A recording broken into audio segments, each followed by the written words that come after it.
Basta mga Duterte supporters, mga matitino ang utak. Hindi malilikot ang kamay. Kaya na, yasang ka na. Mainit-init pa ang iyong cellphone. Asan na? Si nanay po ay 26 days na ang kasama namin ditong natutulog. Salamat po. Maraming salamat sa nagsauli ng cellphone ko. Thank you very much. Okay, mabuhay ang lahat ng mga Duterte supporters. Partner, i-share ko lang kasi pumunta kami sa parking, napakalayo. Abay, nakita ko parang hindi lang yata pati Laguna Police Station from Pililia Laguna nandyan din. Rizal, ang Uno Rizal nariyan din. Ano pa ba, halos lahat nandyan.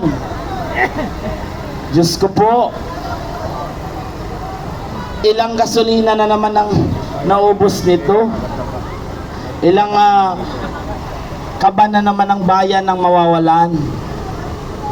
Kaya ito po, although antok na ang aking mga mata dahil wala pang tulog, pero ito tulad ng sabi ko sa iyo, Senator Tito Soto, na pag kinanta ka ng 18 Marines, kaming ordinaryong Pilipino ay magsasampa sa iyo ng kaso sa Ombudsman. Dito natin mapatutunayan ngayon kung talagang si Boying Rimulya ay hindi namumulitika. Di ba, mga kapulisan? Dito natin malalaman kung personal, dahil kami na mga ordinaryong Pilipino ay ang magsasampa ng kaso kay Tito Soto at kay Erwin Tulfo. Tingnan natin ngayon, hindi naman nila ito masabing kailangan pa nila ng original copy. Kasi may copy na sila, itong ginamit nila kay Jinggoy Estrada. 'Di ba? So, pag pinasa natin ito, pag pinabayaan ito ni Boying Rimulya, hindi niya sinampa sa Sandigan Bayan, dito natin mapatutunayan ngayon na si Boying Rimulya ay tuta ni Marcos. Dito natin mapatutunayan ngayon na si Boying Rimulya ay one-sided.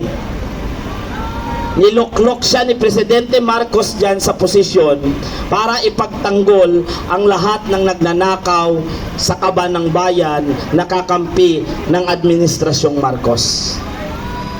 Kaya mga kababayan, huwag tayong mapagod. Sa lahat ng hindi pa nakapunta dito, pumunta na kayo dito. Panahon na para magkaisa tayo. Labanan natin ang mapangaping administrasyong ito. Kaya tingnan mo, dumami na po ang ating mga kapulisan. Cavite at Rizal at Caloocan, Batangas. Wala pang Batangas, wala ko nakita. Hanggang Laguna pa lang. So, manatili tayong magmatyag. Bantayan natin ang demokrasya na atin kailangan mabawi at mabuhay ang demokrasya, dahil ang demokrasya ng ating Pilipinas at kalayaan ngayon ay namatay, ay pinatay ng administrasyong ito. Kaya kay Eric, thank you Vince for your update. Tawagin natin General retired abogado to ang kanyang branch of service, TJAGS, Judge Advocate General sa Armed Forces of the Philippines. Abogado na, general pa. Retired, tapos si Sultan sunod sa kanya. Retired Brigadier General and Attorney Ver Garcia. Salamat po. Magandang hapon po sa inyong lahat. Nagulat ba kayo dun sa nangyari kahapon? Nagulat din ako Nabigla ako dun sandali.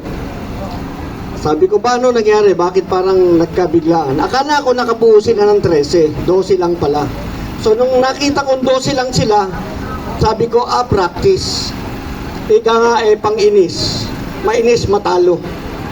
Kasi yung ginawa nila kahapon, wa bisa, wa effect. Pero nung una, sabi ko parang akala ko dalawa yung lumipat eh di naka-13 sila. Kaya paminsan-minsan nakakagulat din, pero pag na-realize mo, matatawa ka na lang.